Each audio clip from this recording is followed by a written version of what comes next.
11 Rings, The Soul of Success by Phil Jackson. Picture this. It's 1970. Game 7 of the NBA Finals at Madison Square Garden in New York City. The air is electric, thick with anticipation. The New York Knicks are facing the mighty Los Angeles Lakers, a team absolutely stacked with legends like Wilt Chamberlain and Jerry West. But here's the problem. The Knicks captain, their heart and soul, Willis Reed, is badly injured. He's got a torn thigh muscle, and the doctors have practically written him off. The team is trying to warm up, but you can see it in their faces. The spirit is gone. They look defeated before the game even starts. Meanwhile, the Lakers are on the court, confident, running their drills. The crowd is anxious, murmuring, and then something extraordinary happens. A figure emerges from the tunnel, limping, dragging his leg behind him.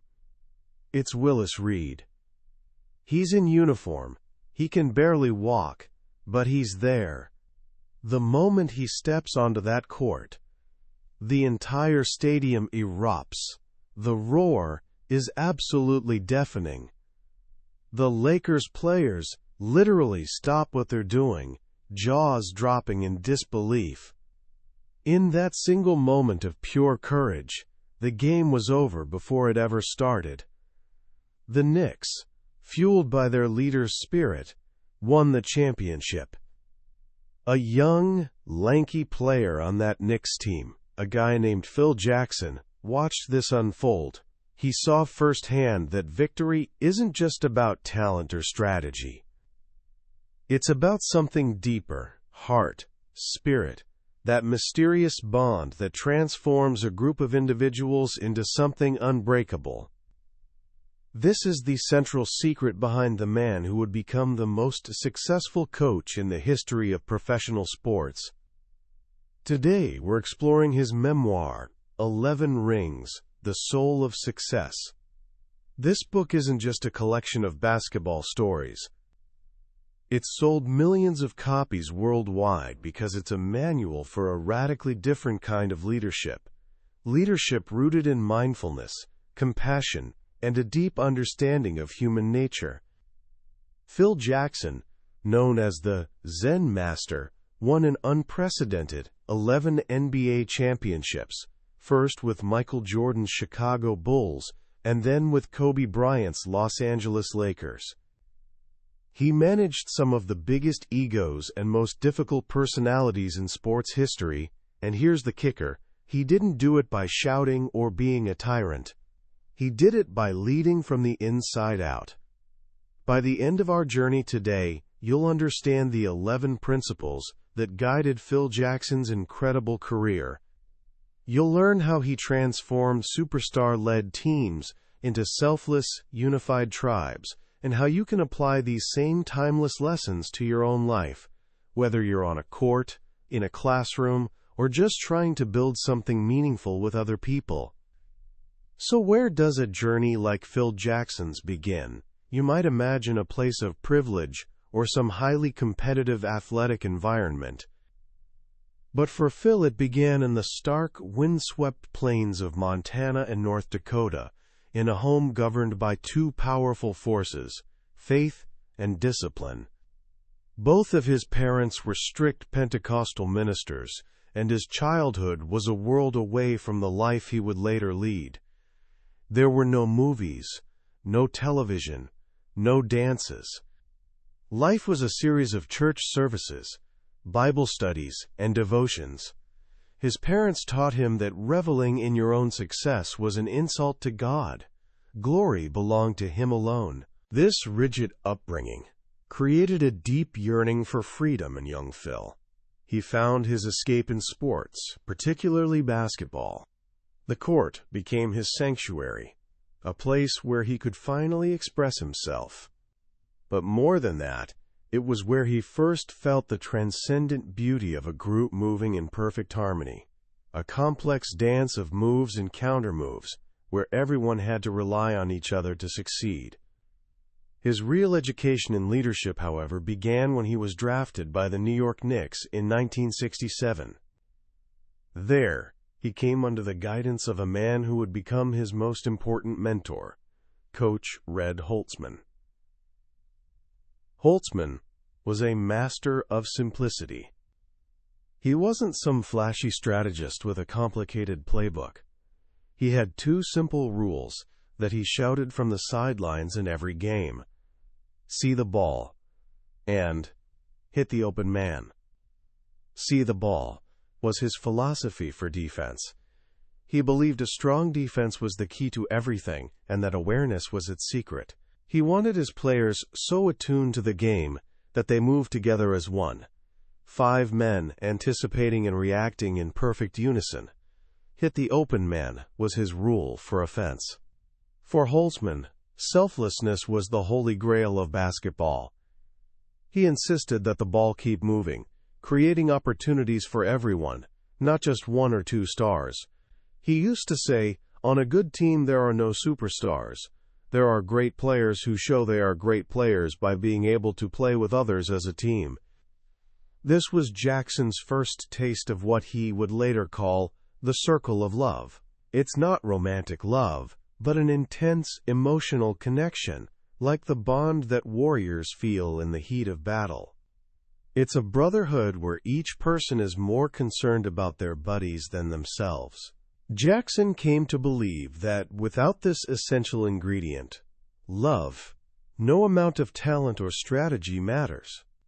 After his playing career ended, Jackson embarked on a personal quest, a journey to reconcile the strict dogma of his childhood with his own spiritual yearning. He explored everything from Christian mysticism to Native American rituals, but he found his anchor in Zen Buddhism. Zen gave him a new way of seeing the world. It wasn't about following rigid rules. It was about being present, paying attention, and letting go of control. He learned a profound lesson from the Zen teacher Shunryu Suzuki, who taught that the best way to control people, or a cow in a pasture, as the metaphor goes, is to give them a lot of room and encourage them to be themselves. If you fence them in too tightly, they'll only spend their energy trying to break free. These two pillars, Red Holtzman's selfless team basketball and the mindful awareness of Zen, became the foundation for everything Phil Jackson would do as a coach.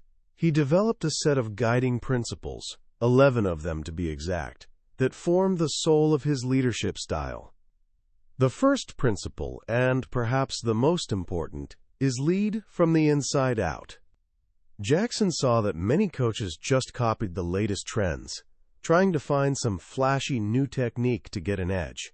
He called this an outside-in strategy, and he knew it was doomed to fail. His approach was the opposite. He discovered that the more he spoke from his own heart, from his own authentic beliefs, even his wacky Zen ideas, the more his players could actually hear him and connect with the message. He wasn't trying to be someone else. He was leading from who he was. The second principle follows from the first. Bench the ego. Jackson learned that the more he tried to exert power directly, the less powerful he became. His approach was to dial back his own ego and distribute power as widely as possible. He fostered an environment where everyone, from the rookie to the superstar, played a leadership role. This didn't mean being a pushover. It meant freeing himself to become the keeper of the team's overall vision, creating a state of harmony and oneness rather than imposing his authority. This led to his third principle: let each player discover his own destiny. Jackson refused to be the coach who thought for his players. When a team ran into trouble on the court, most coaches would immediately call a timeout to give them the answer. Jackson would often let them play, forcing them to find a solution on their own. This built solidarity and what Michael Jordan called the team's collective think power. He didn't want cogs in a machine, he wanted whole people. He pushed players to discover what unique qualities they could bring to the game beyond just shooting and passing. How much courage did they have? How resilient were they?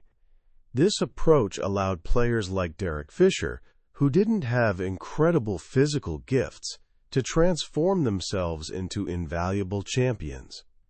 But freedom needs a framework, and that is the fourth principle.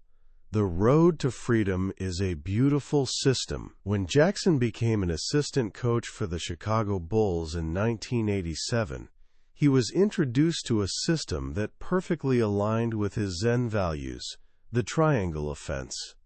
Taught to him by his colleague Tex Winter, the triangle is a fluid, creative system of basketball that empowers every player.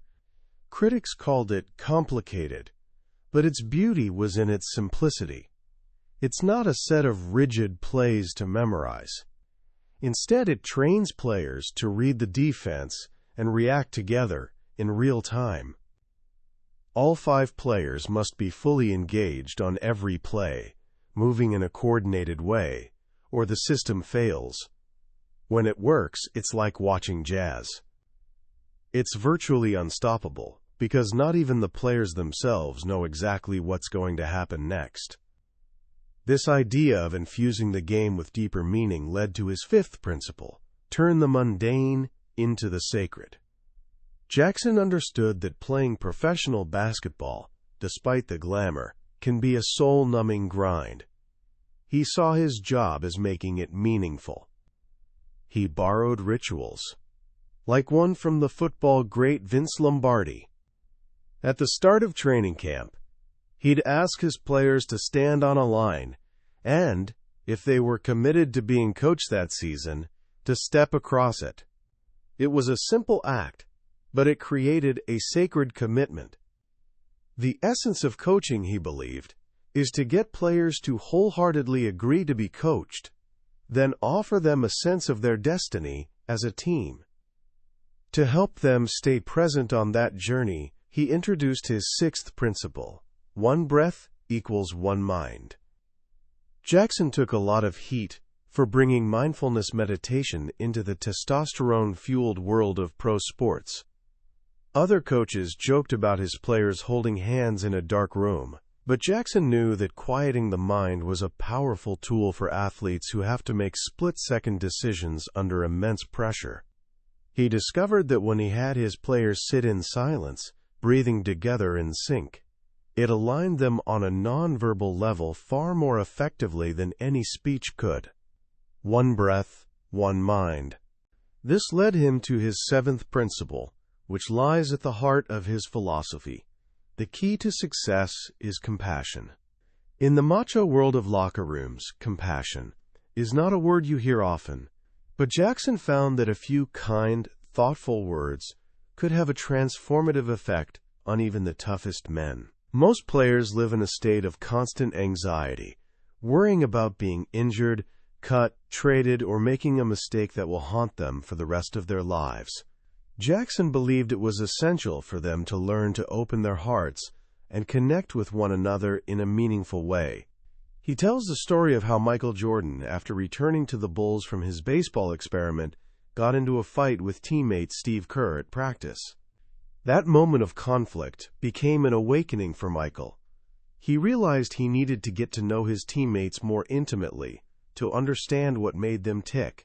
That was the moment he transformed into a truly compassionate leader, and it was that transformation that helped make the team one of the greatest of all time.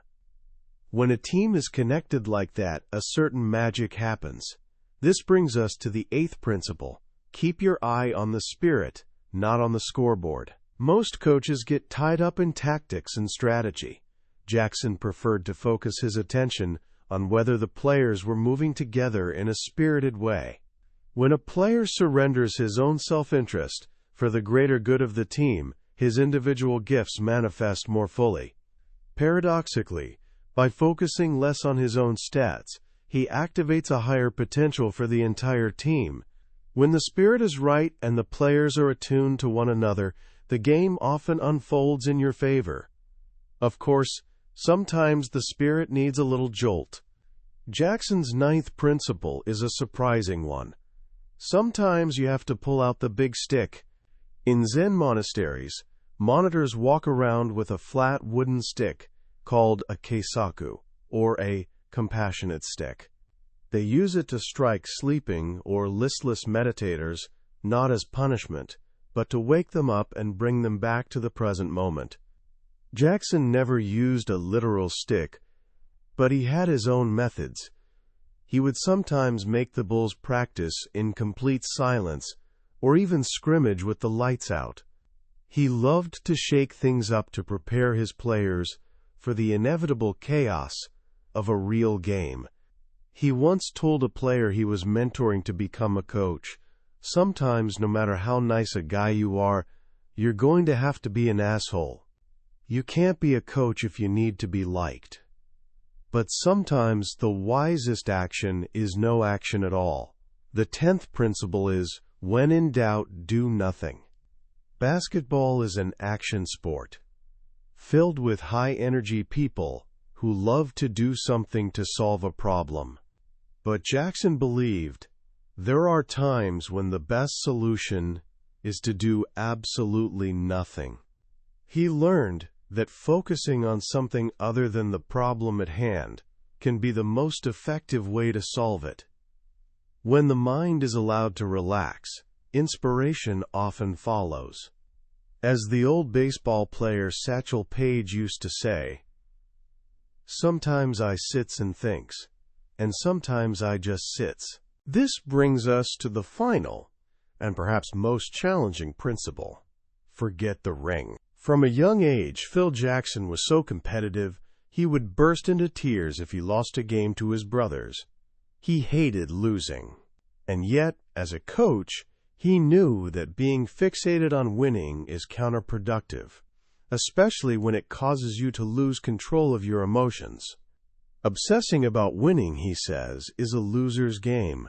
The most we can hope for is to create the best possible conditions for success, and then let go of the outcome. He encouraged his players to focus on the journey, not the goal. What matters most is playing the game the right way and having the courage to grow as human beings. When you do that, he believed, the ring takes care of itself. Armed with this philosophy, Jackson took on his greatest challenge, the Chicago Bulls of the late 1980s. This was a team with a singular, blindingly bright star, Michael Jordan. Jordan was a phenomenon, a player so transcendent he could win games almost by himself. The problem was, he couldn't win championships by himself.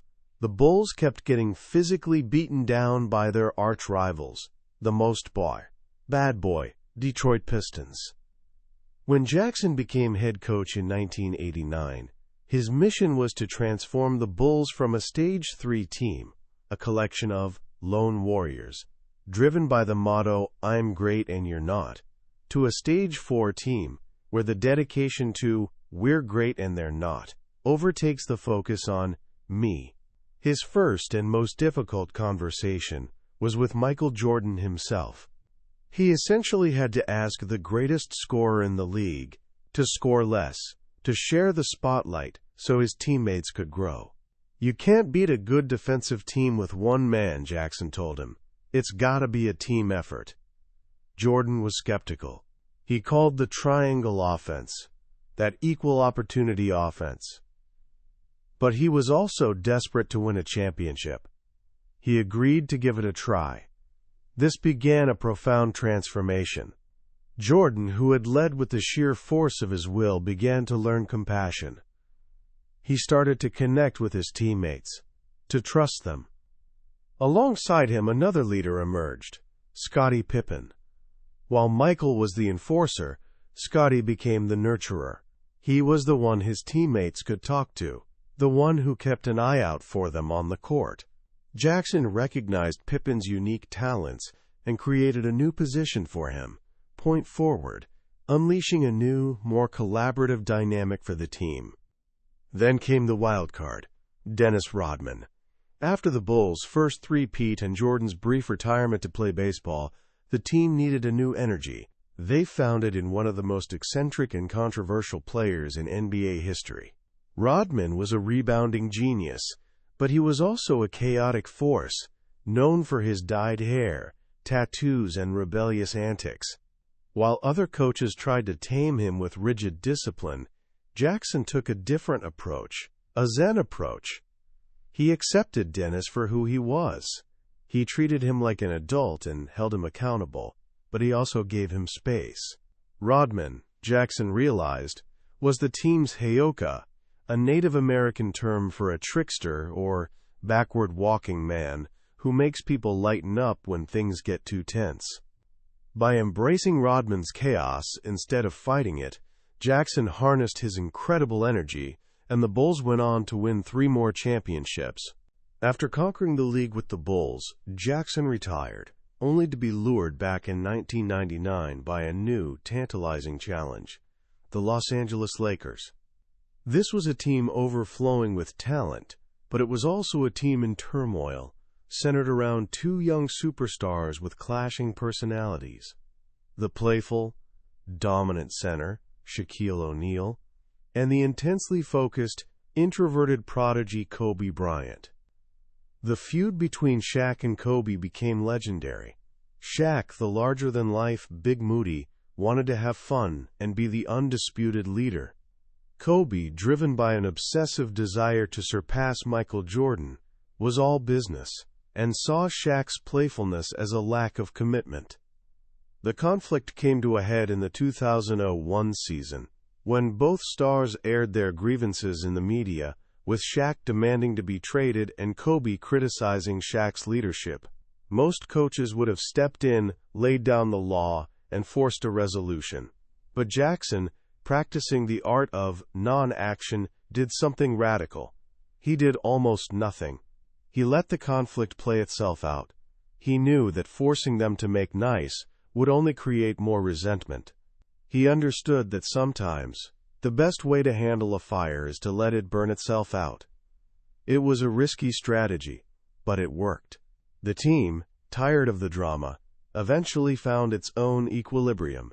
It was a messy, painful process, but Jackson knew that without that pain, the team would never discover its soul. They went on to win 3 consecutive championships. But dynasties don't last forever. The super team, assembled in 2004 with Karl Malone and Gary Payton, fell apart due to injuries and infighting, culminating in a bitter loss to the Detroit Pistons in the finals. Jackson left, Shaq was traded, and the era was over. A year later, Jackson returned. This time, the challenge was different. He wasn't inheriting a team of superstars. He was rebuilding a team around one: Kobe Bryant. The years that followed were a long, slow process of chopping wood and carrying water, a Zen phrase for staying focused on the task at hand, day in and day out. This was where Kobe Bryant's final transformation took place. After years of being a one-man show of trying to win games all by himself, he finally learned the cold truth of leadership. The humiliating loss to the Boston Celtics in the 2008 finals was a brutal but necessary lesson. It galvanized the team. Kobe, once aloof and demanding, began to connect with his teammates. He became a partner, not just a commander. He started inviting them to dinner, encouraging them when they missed a shot instead of giving them a death stare. He had finally learned to give in order to get back in return. This culminated in 2 more championships, including a cathartic victory over the Celtics in 2010, Jackson's 11th and final ring. The book ends not with a victory, but with a loss. In 2011, the aging Lakers, going for a 3rd straight title, were swept by the Dallas Mavericks in a stunning collapse. But for Jackson, this final failure was just as much a part of the journey as the 11 victories. The soul of success, he concludes, isn't about an unbroken string of wins. It's about the process. It's about showing up, doing the work, and surrendering to whatever comes. As the Zen saying goes, before enlightenment, chop wood, carry water. After enlightenment, chop wood, carry water. The work is the reward. The journey is the destination. When you close the final pages of 11 Rings, you realize you haven't just read a book about basketball, you've read a book about life. Phil Jackson's story is a powerful reminder that the greatest achievements are rarely the result of a single, brilliant mind. They are the product of a collective spirit, of a group of people who learn to trust one another, to sacrifice for one another, and to move together toward a common goal. The most profound lesson, for me, is the idea of leadership as a spiritual practice. In a world that often celebrates the loudest voice in the room, the most dominant personality, Jackson offers a different path. His leadership wasn't about ego or control. It was about awareness and letting go. He shows us that a leader's true job is not to provide all the answers, but to create an environment where the team can find the answers for themselves. He wasn't a puppeteer pulling strings. He was a gardener, tending the soil so that each player could grow into their fullest potential. This is a philosophy that applies far beyond the basketball court. Think about any group you're a part of, a school project, a team, your own family. How often does conflict arise because of ego? Because someone needs to be right or needs to get the credit. Jackson's approach teaches us to bench the ego, to listen more than we speak, and to find strength in harmony rather than dominance. He shows us that true power doesn't come from forcing your will on others, but from inspiring them to join you on a meaningful journey. So, how can you start applying these ideas to your own life today? Here are 3 simple actions you can take. First, practice leading from the inside out. Before you try to lead anyone else, get clear on your own core values. What truly matters to you? What principles will you not compromise on? Spend some time figuring out who you are. The most effective leaders are authentic. They aren't trying to be a copy of someone else. They lead from their own heart. Second, try to find the sacred in the mundane. Whatever task is in front of you today, whether it's homework, a part-time job, or a chore at home, try to do it with your full attention. Bring a sense of mindfulness and purpose to it. Jackson's genius was in transforming the daily grind of basketball practice into something meaningful. You can do the same with your own work. When you approach your tasks with presence and care, you elevate them from mere obligations into acts of self-expression. And third, when in doubt, do nothing. This is perhaps the hardest lesson to learn in our fast-paced world. We're taught to always be doing, fixing, solving. But Jackson teaches us the wisdom of the pause. The next time you face a conflict or a complex problem, resist the urge to react immediately. Take a breath. Sit with the discomfort. Allow the situation to unfold a little before you jump in. You might find that the best solution reveals itself when you stop trying so hard to find it. That was a summary of 11 Rings, The Soul of Success by Phil Jackson. We've explored the core principles and stories that defined his legendary career. But I'll be honest with you, a summary can only take you so far. The real wisdom of this book is found in the quiet moments of reading it, when one of Jackson's Zen parables or a simple story about Michael Jordan resonates with a challenge in your own life. This summary is your map, but reading the book is the journey itself.